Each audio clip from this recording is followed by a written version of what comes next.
एक सीधा साधा गांव का भगत कभी कथा नहीं सुनता था, गाय चराता था गांव की। तो एक दिन और गोपाल जो गाय चराने वाले थे उन्होंने कहा, यार कभी तो कथा सुन लो, रात दिन पशुओं के पीछे घूमते हो, पशु बुद्धि, कभी तो कथा सुन लो। तो एक दिन सोचा दोपहर के भोजन गांव में पाएंगे जाके अपने घर में, और कथा हो रही वहीं से निकल लेंगे, जो सुन लेंगे तो सुन लेंगे। खड़े खड़े वहां चर्चा चल रही थी, जिसने मनुष्य जन्म लेकर के गुरु मंत्र नहीं लिया और नाम जब भगवान का नहीं किया, उसका जीवन मुर्दा, व्यर्थ जीवन। चला गया सुन के, और बार बार वही दिमाग में कि पंडित जी कह रहे थे गुरु मंत्र नहीं लिया और नाम जप नहीं किया तो मुर्दा जीवन। जिन हरि भगत हृदय नहीं आनी, जीवित सौ समानते प्राणी। दूसरे दिन फिर गया, कहा पंडित जी आपने कल कथा में कहा था गुरु मंत्र ले लेना चाहिए, नहीं तो जीवन मुर्दा हो जाता है, बेकार जीवन रहता है। तो देव गुरु मंत्र आप, और तो हम किसी को जानते नहीं। तो देखा फटा पुराना कपड़ा, डंडा लिए एक चरवाहा। तो उनका ऐसे थोड़ी कि तुरंत गुरु मंत्र दे दिया जाता है, आखिरी दिन कथा के मिलना फिर दे देंगे, टाल दिया। अब वो आखिरी दिन कथा के तो दिन चढ़ावा चढ़ रहा था, तो पंडित जी ने कहा जब चलें तब ले लेना गुरु मंत्र, टाल दिया। अब वो जब आखिरी दिन के बाद वो, तो उस समय घोड़े पे बैठ सब सामान लाद के पंडित जी चलते थे, वो तो सब सामान लाद के चलने लगे हो। तो पीछे पंडित जी आप जो कह रहे थे कि गुरु मंत्र देंगे, आप गुरु मंत्र दे दीजिए। पंडित जी रबड़ी पवाई गई थी, घोड़े से उतरे, घोड़ा एक भगत के यहां खड़ा किया और लोटा लिया और भागे, क्योंकि सोच लगी थी। अब वो भगत किसान आदमी, गांव का गंवार आदमी पीछे लगे, पंडित जी अरे गुरु मंत्र दे दो, कितने दिन से टहला रहे हो आप। अरे उनका यार मतलब सोच का पेशा, तू गुरु मंत्र की बात कर। अब वो पीछे लगा कि अब हम नहीं जाने वाले, आपने सब सामान लाद ली थी, भगवान की कृपा कहो कि आपको सोच लगी आई, नहीं तो आप हमको तो गुरु मंत्र ही नहीं देते, हम आपको नाम पर विश्वास की बात। पंडित जी तो दात गपोचन, जय गुरुदेव की, जय गुरु। वो दबकाए है दात गपोचन, मतलब एकदम मूर्ख आदमी, तो सोच तो। वो प्रणाम कर लिया, जय गुरुदेव, धत गपोचन, धत गपोचन। जपना न राधा न कृष्ण न राम न हरि। घर आया, बोले आज से गाय चराना बंद। बोले क्यों? बोले गुरु मंत्र मिल गया, अब हम भजन करेंगे, हमारा जीवन मुर्दा नहीं रहेगा, अब जीवन सार्थक रहेगा। और मेहनत करने वाला आदमी, गाय चराने वाला आदमी, अब शुरू हो गया बैठ के धत गपोचन, धत गपोचन। अब इसमें न कोई भगवान नाम है, न कोई मंत्र है, न प्रणव है, न नमो नमः, कुछ नहीं। गांव के लोग, घर के लोग बोले कि यार 50 गाय चराता था, पता नहीं कौन सा हम लोगों का पाप उदय हुआ कि कह दिया कि कथा सुन लेना। अब वो गाय चराना भी छोड़ दिया, अब गपोचन शुरू हो गया। अब उसकी ऐसी लगन लगी, सहज सरल भोले जो होते हैं ना, हरिवंश महाप्रभु कह रहे हैं, मुनि मन ध्यान धरत नहीं पावत, करत विनोद संग बालक भट, दास अनन्य भजन रस कारण, जैसे हित हरिवंश प्रगट लीलान। लालजू महाराज बड़े बड़े मुनियों के ध्यान में नहीं आने वाले, बड़े विनोदी। रुक्मिणी जी से कहा तैयार हो, भगत के दर्शन करने चलना है। रुक्मिणी जी ने कहा बहुत दिनों बाद आज आपको किसी भक्त की याद आई, प्रभु जरूर कोई महाभागवत होगा, हम चलते हैं। बोले बहुत विचित्र महाभागवत। चले, साधारण वेश में चलना है। जब गांव में गए, उस भगवान तो सर्वज्ञ ही है, उसके घर के दरवाजे में बैठ गए और रुक्मिणी जी से कहा कि पहले तुम मिल के आओ भगत के, फिर हम मिलेंगे। रुक्मिणी जी ने कहा हाँ ये उत्तम बात है, पहले हम उनको दर्शन दे के और दर्शन करके आती है। तो आंख मूंदे से, न खाना न पीना, धत गपोचन। रुक्मिणी जी इनका ये कौन सा नाम भगवान का, न विष्णु शास्त्र नाम में है, न गोपाल शास्त्र नाम में है, और कहीं हमने पढ़ा नहीं, ये कौन सा भजन कर रहा है? कहे किसका भजन कर रहे हो? चुप रहा। फिर किसका भजन कर? 2-3 बार तो गुस्सा के आंख खोला, देखा कोई स्त्री, तो बोले तुम्हारे खसम का भजन कर रहे हैं। और किसका कर रहे हैं? वो रुक्मिणी जी आ गई, बोले बहुत जानकार भगत है प्रभु द्वारिकाधीश से कहा बहुत जानकार भगत है। बोले क्यों? बोले हमने कहा कि किसका भजन कर रहे हो, देखो हम इतना छुप के गई थी, लेकिन वो पहचान गए, वो कह रहे तुम्हारे खसम का भजन कर रहे थे। अब भगवान ने कहा हाँ तभी तो हम आए भगत जोड़कर। बोले प्रभु आप दर्शन बाद में करना, जाके पहले हमारा प्रश्न बता, प्रश्न का उत्तर दे दो कि आपके विष्णु सहस्त्र नाम, गोपाल सहस्त्र नाम, बहुत से नाम हैं, ये नाम तो हमने कभी नहीं सुना। भगवान ने कहा ये नाम हमको तो बहुत प्यारा है। बोले आपको कब, मतलब ये कब कैसे नाम रखा गया? बोले बहुत प्यारा है, हमारा ब्रज का रखा हुआ नाम है, ब्रज में मैया ने रखा था। कैसे रखा था? बोले एक दिन मैं माखन चोरी कर रहा था, सखा के कांधे पर खड़ा हुआ, ऊपर माट में हाथ डालकर मक्खन पूरा ऐसे खाता जाता, सखा को पवाता जाता।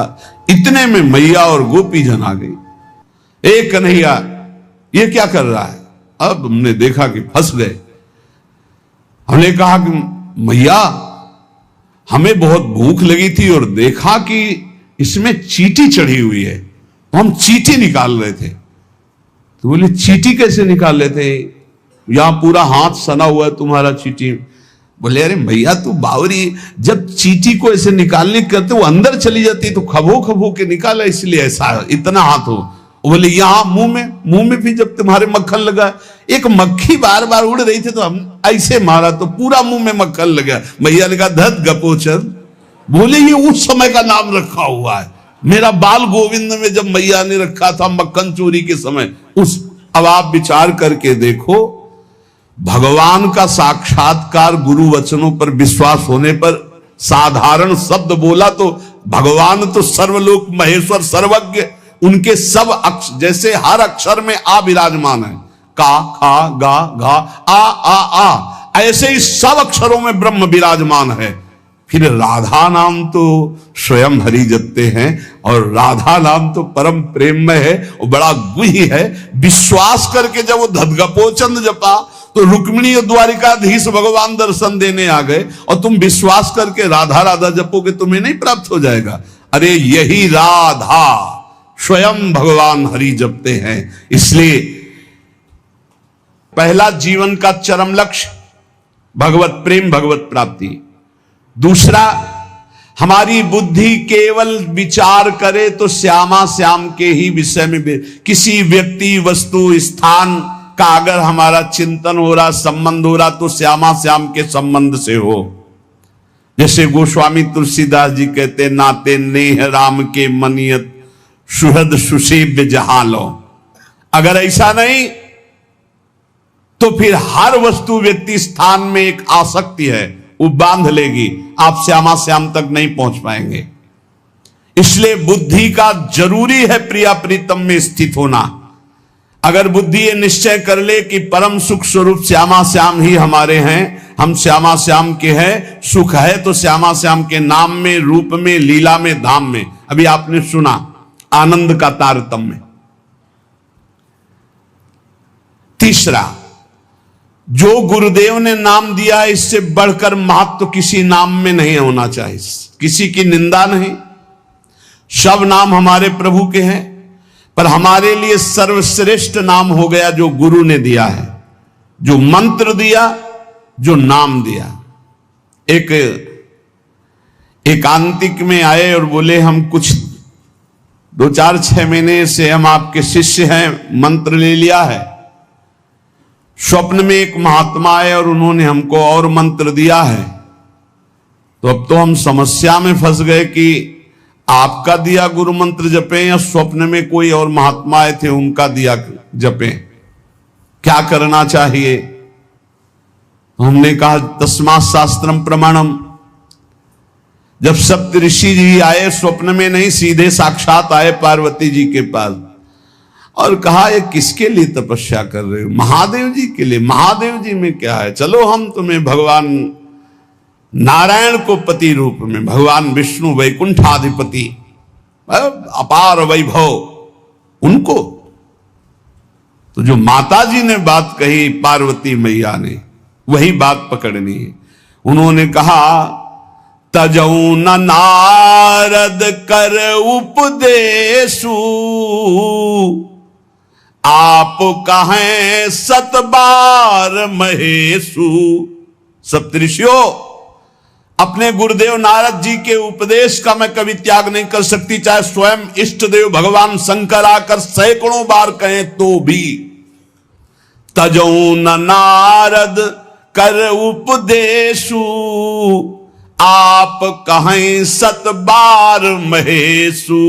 कोटि जन्म लगी रगर हमारी, बरों संभुनता रहूं कुंवारी। करोड़ जन्म लूंगी, हर बार अपने गुरुदेव के दिए हुए मंत्र का अनुष्ठान करूंगी और देवाधिदेव महादेव को पति रूप में वरण करूंगी, अन्यथा कुंवारी रहूंगी। बहुत सी कन्याएं और बहुत से वर हैं, आपको ब्याह कराने का शौक है तो आप जाइए, लेकिन मैं पर्वत से प्रकट हुई हूं, हिमालय से मैं अडिग हूं अपने गुरुदेव के वचन में। तो यहां कह रहे चौथा, समस्त इंद्रियां भोग विलास के लिए लालायित रहती हैं, सबकी। अब इनको भोग देना भी है, बिना भोग के, बिना विषय के जीवित नहीं रह सकते।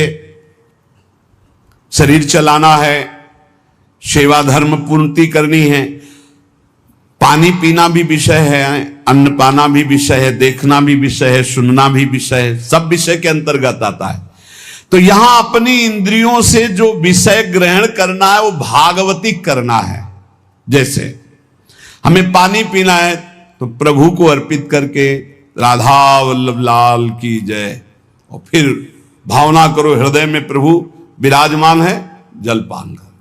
भोजन भोग अर्पित किया, भगवत स्वरूप प्रसाद, हम प्रसाद पा रहे हैं। वस्त्र प्रसादी, सुनना भगवत विषय, देखना भगवत भाव, बोलना भगवत संबंध से। हर इंद्रियों के विषय को हमें भगवत संबंध से युक्त कर लेना है।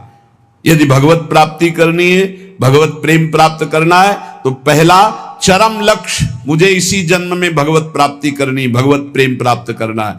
दूसरा, बुद्धि का पूर्ण समर्पण अपने आराध्य देव श्यामा श्याम में। तीसरा, गुरु प्रदत्त नाम रूप लीला गुण सेवा उपासना सांगोपांग गुरु प्रदत्त। चौथा, समस्त इंद्रियां भगवत संबंध से युक्त। पांचवा, जीव का चिंतन प्रत्येक क्षण पदार्थ, व्यक्ति, परिस्थिति, विचार भोगों के, क्रियाओं के, संबंधियों के, जहां जहां जाए वहां से हटाकर अपने लक्ष्य श्यामा श्याम में लगाओ, या जहां जहां जाए वहां प्रिया प्रीतम की भावना करो। जीवन का प्रत्येक पल किसी व्यक्ति के विचार में, वस्तु के विचार में, स्थान के विचार में, भोग विचार में, जहां जहां जाए वहां से हटाकर श्यामा श्याम में लगाओ, या जहां जहां जाए वहां श्यामा श्याम को देखो। बहुत सुख मिलता है, अपार सुख मिलता है। जिससे प्यार होता है, अपनापन होता है, उसकी बात सुनने में सुख मिलता है। अरे वो दिशा अच्छी लगती है, वो दिशा अच्छी लगती है। जिधर अपना प्यारा बसता है ना, वो दिशा अच्छी लगती है। उधर से आई हुई वायु ऐसा लगता है प्यारे का आलिंगन हो रहा है, अभी वो प्रेम जागृत नहीं हुआ। इसलिए उस एरिया को कोई आ जाए, अच्छा आप उधर से आए, जहां अपना प्यारा बसता है उस क्षेत्र का कोई आ जाए तो ऐसा लगता है प्यारा मिल गया। उधर की वायु आ जाए तो प्यारा। जहां प्रीतम जी देश की प्यारी लागे पौर, जिधर प्रीतम बसते उधर से यस्या कदापि वसनांचल खेलनोत। जिधर हमारी प्यारी जो प्यारे जो, नाम में अपार सुख तब अनुभव आएगा जब आसक्ति हो जाएगी।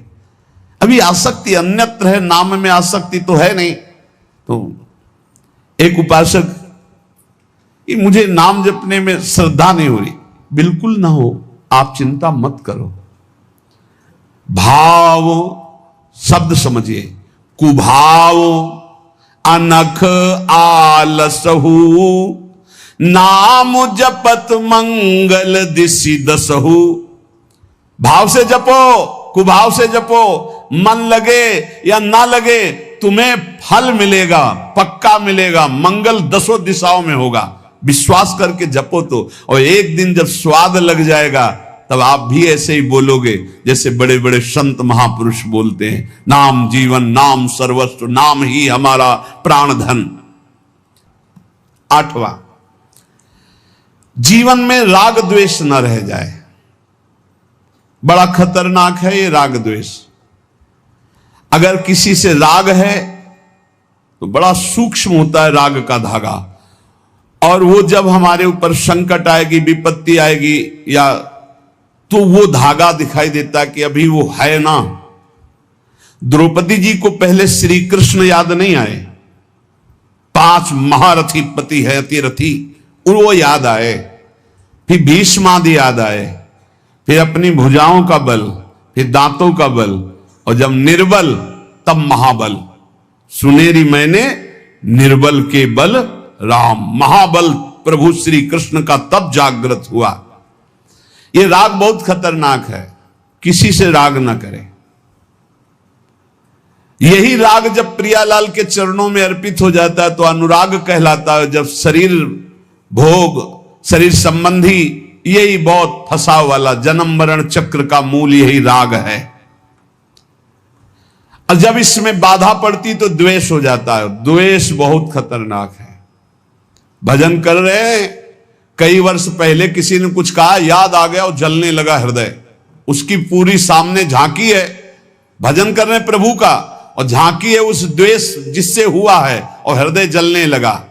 या कभी वो सामने पड़ गया तो देखकर जल, द्वेष ना होने पावे। अजात शत्रु ते सदा, भक्त अजात शत्रु होता, एक भी पूरा सृष्टि में शत्रु ना होने पावे। 9वां, प्रत्येक परिस्थिति में अपने आराध्य देव के द्वारा दिया गया मंगल विधान है ऐसा मानना। एक बार हमने सुना था, उस समय किडनी का रोग प्रकाशित नहीं हुआ था, कि असाध्य रोग भगवान की विशेष कृपा से प्राप्त होता है। तो साधन पर उस समय जोर था, तो डर लगा कि असाध्य रोग कृपा कैसे हो सकती है, ना साधन में बैठ सकते हैं, पीड़ा रहती होगी तो भजन भी नहीं हो सकता, तो ये कृपा कैसे हो सकती है असाध्य रोग। लेकिन सच्ची आपसे कहते हैं, साधना हो रही थी भगवत मार्ग में जैसा कुछ, लेकिन शरणागति में कमी थी, क्योंकि साधन पक्ष में विश्वास बहुत जोर का था। शास्त्र प्रमाणित साधन के बल से भगवत प्राप्ति पर विश्वास हमें था। कृपा शब्द का हमारा कोई परिचय नहीं था, कृपा शब्द से हमारा कोई परिचय नहीं था। पक्का समझ लीजिए, क्या कृपा शब्द, ये तो शब्द ही नहीं था, बस साधन शब्द से परिचय था।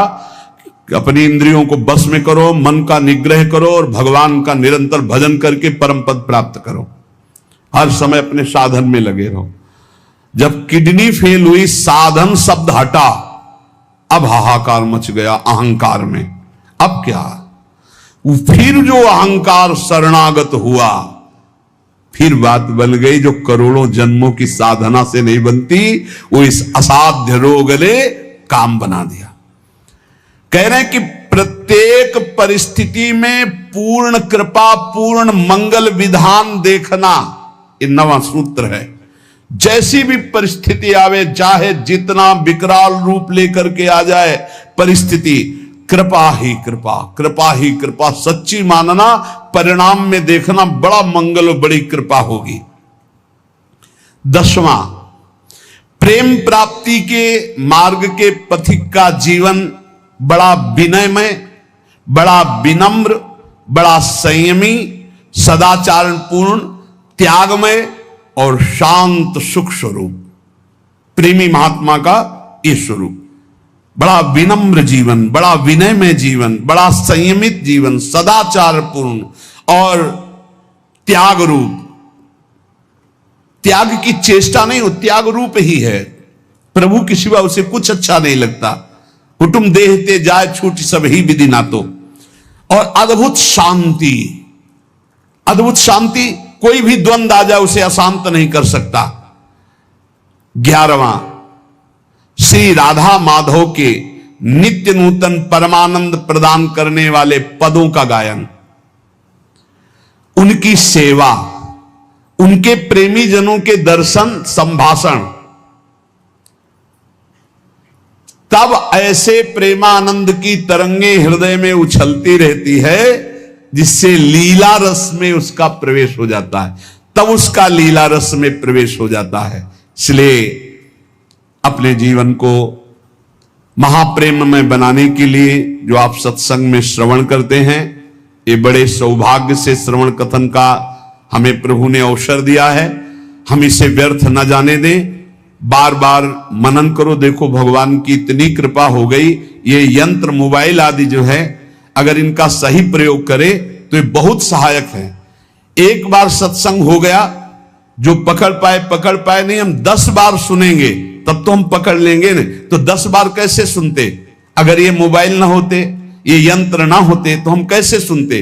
बड़ी कृपा भगवान ने की। जैसे जैसे कलयुग हमारी स्मृति का अपहरण कर रहा है, तो भगवान के द्वारा प्रेरित होकर विज्ञान भी वैसी सहायता कर रहा है कि एक बार का सत्संग हमें पकड़ में नहीं आया तो हम 10 बार मोबाइल से सुन सकते हैं। बस हर चीज में गुण दोष है, तो मोबाइल के दोष को स्वीकार न करें। प्रपंच देखना, गंदी बातें देखना सुनना अगर शुरू कर दो तो दिन भर ही उसी में लग जाएगा। मतलब की बात देखो, संत महापुरुषों के सत्संग को सुनो और उसका मनन करो, उसको अपने आचरण में उतारो और एक क्षण भी नाम से विलग न रहो। जीवन का परम लाभ। शेष चर्चा